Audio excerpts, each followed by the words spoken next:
نحمده ونصلي ونسلم على رسوله الكريم اما بعد فاعوذ بالله من الشيطان الرجيم بسم الله الرحمن الرحيم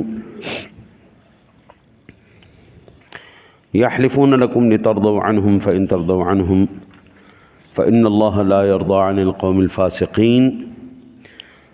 وہ تم کو راضی کرنے کے لیے تمہارے سامنے قسمیں کھائیں گے، پس اگر تم ان سے راضی ہو بھی جاؤ تو اللہ فاسق لوگوں سے راضی نہیں ہوتا۔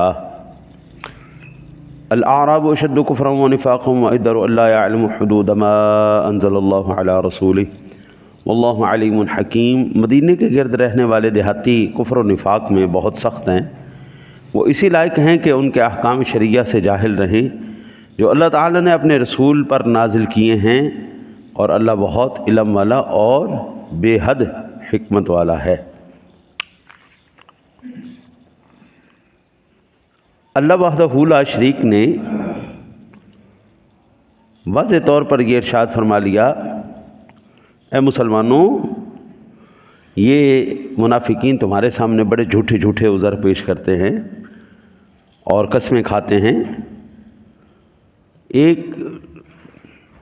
جو شریف النفس شخص ہے، میں عام لفظوں میں کہتا ہوں خاندانی بندہ ہے، وہ لوگوں کے عذر کو جلدی قبول کر لیتا ہے۔ اگر کسی خاندانی شخص کے سامنے آپ کوئی بات کریں، قسم اٹھا لیں، اللہ کی قسم اٹھا لیں، قرآن کی قسم اٹھا لیں، واقعتاً جو قسم اٹھانے کے لائق ہے وہ قسم اٹھا لیں، تو خاندانی آدمی فوراً سے پہلے رام ہو جاتا ہے، مطمئن ہو جاتا ہے، کیونکہ خاندانی آدمی منافق نہیں ہوتا، لیکن یہ جو منافقین ہیں یہ کہتے قسم کیڑی بڑی کوئی چیز ہے، کوئی کوٹھا جڑا سی پایا ڈہ جانا ہے، قسم ہی ہے نا، پھر چوک لیں گے، پھر چوک لیں گے۔ ان لوگوں کے دل اتنے سخت ہو چکے ہیں، عہد کر کے، وعدہ کر کے، اللہ کی قسم اٹھانے کے بعد یہ لوگ اس کی کوئی اہمیت کو مد نظر نہیں رکھتے۔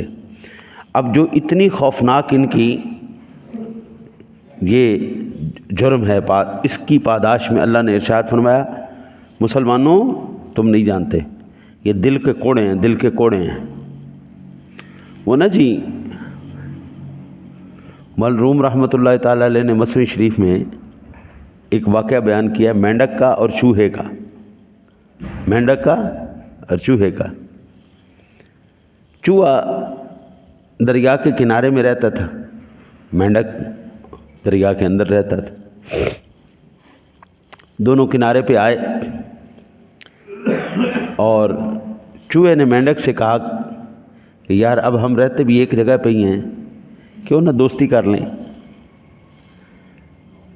چوہے نے اور مینڈک نے کہا چلو ہم دوستی کر لیتے ہیں۔ انہوں نے کہا کہ یار ہم دوستی تو کر لیتے ہیں، لیکن ہماری آپس میں ملاقات کیسے ہوا کرے گی؟ تو دریا کے نیچے رہنے والا، میں کنارے پہ رہنے والا، جنگل میں رہنے والا، جب ہم آپس میں ملاقات کرنا چاہیں گے تو رابطہ کیسے کریں گے؟ اس نے چوہے نے کہا ہم ایسا کرتے ہیں، ایک رسی لے کے آتے ہیں، ایک تیری ٹانگ میں باندھ دیتے ہیں، ایک میری ٹانگ میں باندھ دیتے ہیں۔ جب تیرا دل کرے گا تو رسی کھینچ لینا، میں آ جاؤں گا، جب میرا دل کرے گا میں رسی کھینچ لوں گا، تو آ جانا۔ دونوں نے آپس میں یہ ایک سبیل بنا لی۔ اب جناب وقت چلتا گیا چلتا گیا، جب چوہے کا دل کرے وہ مینڈک کو بلا لے، جب مینڈک کا دل کرے وہ چوہے کو بلا لے۔ چیلوں کو، کووں کو یہ چوہے بڑے پسند ہیں۔ وہ چیل آئی ایک دن، اس نے چوہے کو اٹھایا، وہ جیسے ہی لے کے اڑی، اب اس کی ٹانگ کے ساتھ بھی رسی بندھی ہوئی تھی اور نیچے مینڈک کے ساتھ بھی۔ وہ جب اڑی ساتھ مینڈک اور بھی نہ لی اور چوہے اور بھی اوپر، اور مینڈک کہے اے فغاں از یار ناجس اے فغاں، او فریاد ہے فریاد ہے، اور نالائق میرے دوست، او میرے نالائق دوست۔ تے فریاد ہے مروا دیتا ہی مینوں، وہ کم از کم تیری یاری تو مینوں فائدہ تے ہویا کوئی نہیں، تے میری جان تو ہی ہن تو مینوں فارغ کر رہے ہیں۔ ہم نشین نیک جویت اے فغاں اے مہاں، وہ کہتے ہیں اللہ کا واسطہ ہے یاری لگانا تو کسی نیک بندے کے ساتھ یاری لگانا، کسی بد باطن کے ساتھ یاری نہ لگانا۔ اب مینڈک کی چوہے کی یاری بنتی نہیں، نسلی آدمی اور بے نسل کی یاری بنتی نہیں، خاندانی اور بے نسل آدمی کی یاری بنتی نہیں۔ نسلی آدمی جب بھی بات کرے گا نسلی بات کرے گا، بے نسل آدمی جب بھی بات کرے گا بے نسلی بات کرے گا۔ میاں صاحب کہتے ہیں اصلہ نال جے نیکی کریے نسلاں تک نہیں بھولدے، اصلہ نال جے نیکی کریے نسلاں تک نہیں بھولدے، بے نسلاں نال جے نیکی کریے پٹھیاں چالنا چل دے۔ بے نسلی آدمی کی سب سے بڑی نشانی، جس تھالی میں کھائے گا اسی میں چھید کرے گا، جس کا اس کا اوپر احسان ہوگا اسی کے جو ہے نا جی وہ جڑوں کو کاٹے گا۔ یہ بے نسل آدمی کی پکی پہچان۔ نسلی آدمی ہونے کے لیے یا بے نسل ہونے کے لیے کوئی سرٹیفکیٹ تو ہوتا نہیں کہ مدرسے میں گئے کہ جناب جا کے نسلی ہون دا سرٹیفکیٹ جا کے لے آئے، نہیں ایسا نہیں ہوتا۔ لوگوں کی عادتیں بتا دیتی ہے یہ بندہ نسلی ہے یا ہائے ہائے ہائے۔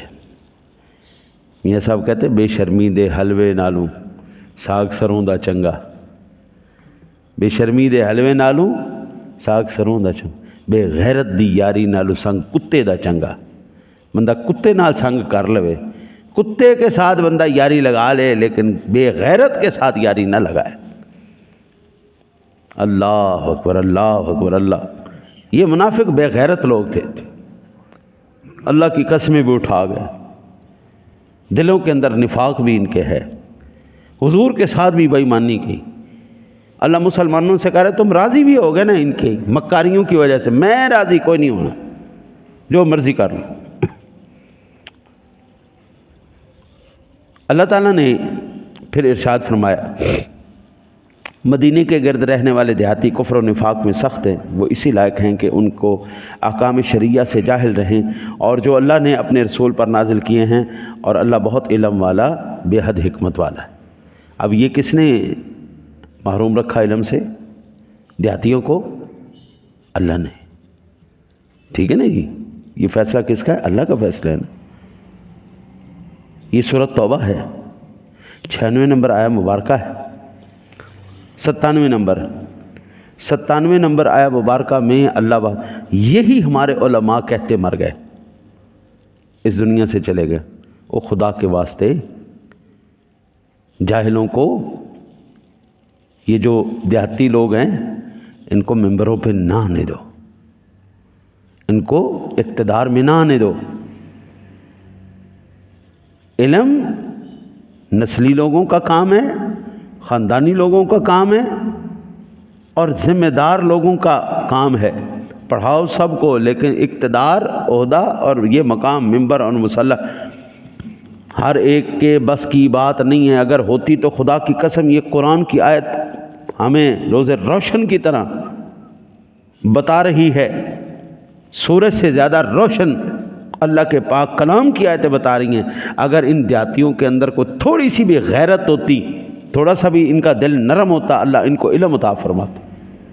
اللہ نے علم نہیں عطا فرمایا حضرت، اسی لیے اللہ وحدہ لا شریک نے ان کو جاہل رکھا، ان کے دل نرم نہیں ہیں۔ میرے آقا نبی اکرم صلی اللہ علیہ وسلم نے